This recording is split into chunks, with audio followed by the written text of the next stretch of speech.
Hi welcome back to சமையல்விருந்து.com. இன்றைக்கி நம்மளுடைய ரெசிபி வந்து வெண்டைக்காய் புளிக்குழம்பு. அதுக்கு என்னென்ன இன்க்ரீடியன்ட்ஸ் தேவைன்னு பார்க்கலாம்.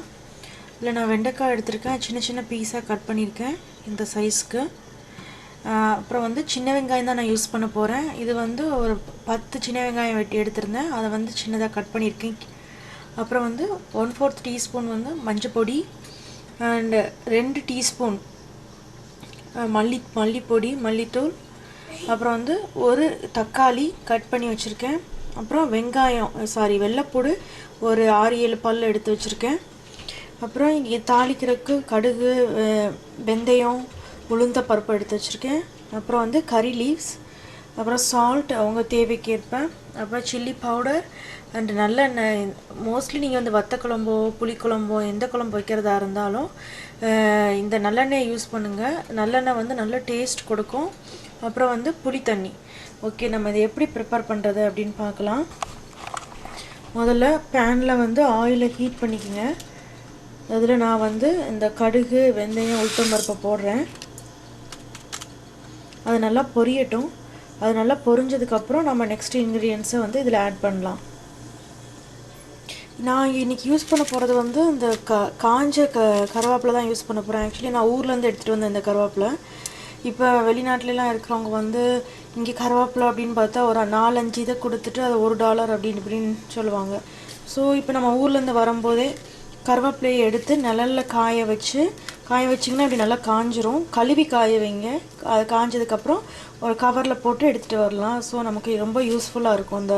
அந்த நிழலில் காய வச்சு எடுக்கிறனால அந்த மனம் போகாது. காஞ்சிருக்குமே ஒழிய நல்லா டேஸ்ட் கொடுக்கும், மனமும் நமக்கு நல்லா வரும்.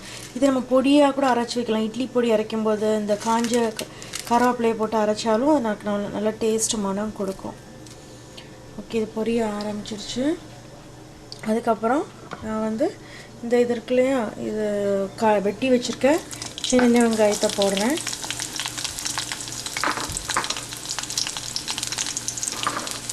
அப்புறம் இந்த கருவேப்பிலையும் போட்டுறேன். நல்லா வதக்குங்க. இந்த சின்ன வெங்காயம் அப்படியே ரொம்ப டிரான்ஸ்பரண்ட்டாக ஆகும். அது வர கொஞ்சம் வதக்கிட்டு அதுக்கப்புறம் நம்ம ஆட் பண்ணலாம் அதர் இன்க்ரீடியன்ஸை. இதோட சேர்த்து நான் வெள்ளைப்பூடையும் ஆட் பண்ணிடுறேன். வெள்ளைப்பூடு ரொம்ப நல்லது. ஆக்சுவலி என்னது, இந்த கேஸ்ட்ரிக் ப்ராப்ளத்துக்குலாம் வெள்ளைப்பூடு ரொம்ப நல்லது. நீங்கள் வெள்ளைப்பூடு நல்லா யூஸ் பண்ணலாம். சில பேருக்கு இந்த கொலஸ்ட்ரால் ரொம்ப இருக்குது, அதாவது ஃபேட்டு ஜாஸ்தியாக இருக்குன்னா நைட்டு தூங்க போகிறதுக்கு முன்னாடி ஒரு துணி இஞ்சியையும் ஒரு வெள்ளைப்பூடையும் நல்லா இடிச்சிட்டு அதை ஹனியில் ஊற போட்டுருங்க. ஓவர் நைட்டு ஊற போட்டுட்டு மறுநாள் காலையில் அந்த ஹனியில் ஊற போட்ட அந்த ஜிஞ்சர் கார்லிக்கையும் சாப்பிட்டுட்டு ஒரு கிளாஸ் ஹாட் வாட்டர் குடித்தா அது ரொம்ப நல்லது உடம்புக்கு. ஃபேட்லாம் போயிடும்.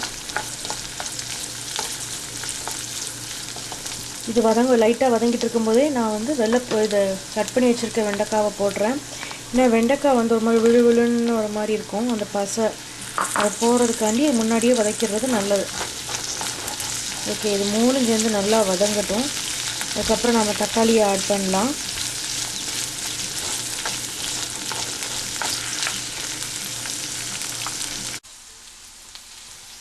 இப்போ பார்க்கலாம், இது வந்து நல்லா வதங்கிடுச்சு பாருங்கள். தக்காளி, வெங்காயம், வெள்ளைப்பூடு, அந்த ஓக்ரா நல்லா வதங்கிடுச்சு. இந்த நேரத்தில் நான் வந்து வெட்டி வச்சுருக்க தக்காளி பழத்தை போடுறேன். இதையும் போட்டு நல்லா வதக்குங்க. தக்காளி ஓரளவு நல்லா மசியட்டும். மசிஞ்சதுக்கப்புறம் நம்ம மசாலா தூள் எல்லாம் போடலாம். கொஞ்சம் சால்ட் போட்டுறேன். அதுக்கு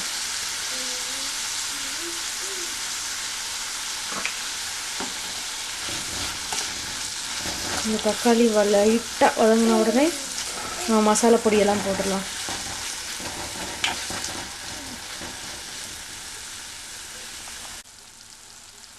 ஓரளவு வதங்கிடுச்சு. இந்த நேரத்தில் மசாலா பொடியெல்லாம் சேர்க்க ஆரம்பிச்சிடலாம். முதல்ல மஞ்சள் பொடி 1/4 டீஸ்பூன் மஞ்சள் பொடி சேர்த்துக்கோங்க. அப்புறம் மல்லித்தூள், கொரியாண்டர் பவுடர் அது 2 டீஸ்பூன் சேருங்க. கொரியாண்டர் பவுடர் நல்லா திக்னஸ் கொடுக்கும். நாம் இதில் தேங்காய் எதுவும் அரைச்சி ஊற்றல இல்லையா. அப்புறம் வந்து மிளகாய்த்தூள், சில்லி பவுடர் அது ஒரு டீஸ்பூன் போடுங்க உங்கள் காரத்துக்கு ஏற்றாப்புல.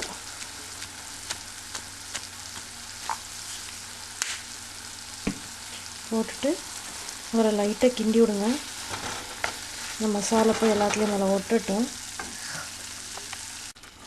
பாருங்கள் மசாலா வந்து எல்லாத்துலேயும் நல்லா ஒட்டிடுச்சு. ஆனியன் சின்ன வெங்காயம், கார்லிக், அப்புறம் வெண்டைக்காய், தக்காளியோட நல்லா ஒட்டிக்கிச்சு. இப்போ நான் இதில் கரைச்சி வச்சுருக்க புளியை ஊற்ற போகிறேன். புளி கரைசலை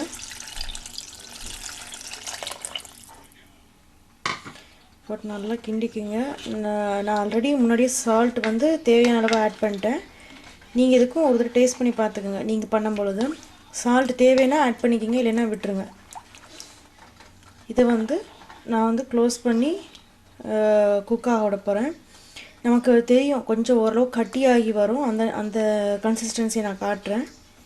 இதை நம்ம அப்படியே கவர் பண்ணி குக் பண்ணலாம். நான் செக் பண்ணலாம். பாருங்கள் நல்லா திக்காக கட்டியாக இருக்குது. அந்த ஓரத்தில் ஆயிலெலாம் பிரிஞ்சு வர ஆரம்பிச்சிருச்சு. இப்போ நம்முடைய வெண்டைக்காய் புளிக்குழம்பு ரெடி ஆயிடுச்சு. பாருங்கள் நல்லா திக்காக இருக்குது.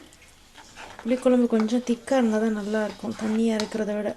இல்லை உங்களுக்கு லிக்விடாக தான் வேணும் அப்படின்னா இதுக்கு முன்னாடி கன்சிஸ்டன்சியில் இறக்கிடுங்க. அப்படி இல்லைன்னா இந்த கன்சிஸ்டன்சி வந்ததுக்கப்புறம் கொஞ்சம் ஒரு 1/2 கிளாஸ் ஹாட் வாட்டர் ஊற்றி ஒரு 2 நிமிஷம் கொதிக்க விட்டு இறக்கிடுங்க. அவ்வளோதான், முடிஞ்சிச்சு. இங்கே நம்மளோட வெண்டைக்காய் புளிக்குழம்பு ரெடி. இங்கே நமக்கு டேஸ்டியான வெண்டைக்காய் புளிக்குழம்பு ரெடி ஆயிடுச்சு. பாருங்கள் எவ்வளோ திக்காகவும் இருக்குது. இந்த புளிக்குழம்பை வந்து நீங்கள் ஸ்டோர் பண்ணி வச்சு கூட சாப்பிட்லாம் 2 நாளைக்கு ஃப்ரிட்ஜில்.